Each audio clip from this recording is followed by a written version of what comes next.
রিয়াদ আর নীলা college জীবন থেকেই একে অপরকে ভালোবাসত। দুজনেই প্রতিজ্ঞা করেছিল একে অপরকে ছাড়া বাঁচবে না।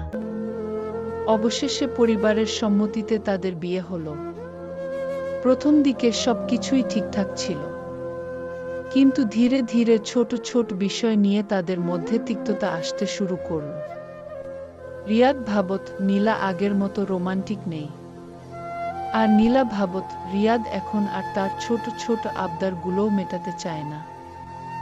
একদিন নীলা অভিযোগ করল, আগে তুমি বলতে আমার হাসিই তোমার সুখ, এখন তো সারাদিন মুখ গোমড়া করে বসে থাকো। রিয়াদ ক্লান্ত ভঙ্গিতে বলল, এখন এসব বলার সময় কই? সংসার চালাতে গিয়ে কত ঝামেলা সামলাতে হয় সেটা ভেবে দেখেছ? নীলা চুপ করে গেল। সে বুঝতে পারল ভালোবাসার রূপ বদলায়, তবে ভালোবাসা হারিয়ে যায় না। সে একদিন অফিস থেকে ফেরার পথে রিয়াদের জন্য তার প্রিয় খাবার কিনে আনল। রিয়াদ অবাক হয়ে তাকিয়ে থাকল। বুঝতে পারল সংসার মানে একে অপরের প্রতি যত্নশীল হওয়া। ভালোবাসা তখনই টিকে থাকে যখন দুজনেই চেষ্টার কমতি রাখে না। আরিফ ও তিনা 6 বছর প্রেম করার পর বিয়ে করেছিল।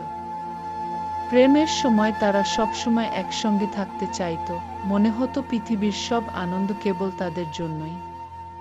কিন্তু বিয়ের পর আসল চিত্রটা ধরা পড়ল। এখন তারা 2-4 ঘন্টা একই ছাদের নিচে, একই রুটিনে। আগের সেই উত্তেজনা আর নেই। একদিন তিনা মজার ছলে বলল, রবি ঠাকুর ঠিকই বলেছেন, যাকে ভালোবাসো তাকে বিয়ে করো না।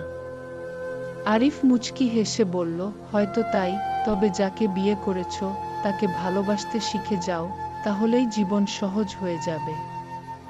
তিনা অবাক হয়ে তাকাল, বুঝতে পারল সত্যিই তো প্রেম মানেই চিরকালীন রোমান্স নয়, বরং ধৈর্য, বোঝাপড়া আর একসঙ্গে বাঁচার অঙ্গীকারই আসল ভালোবাসা।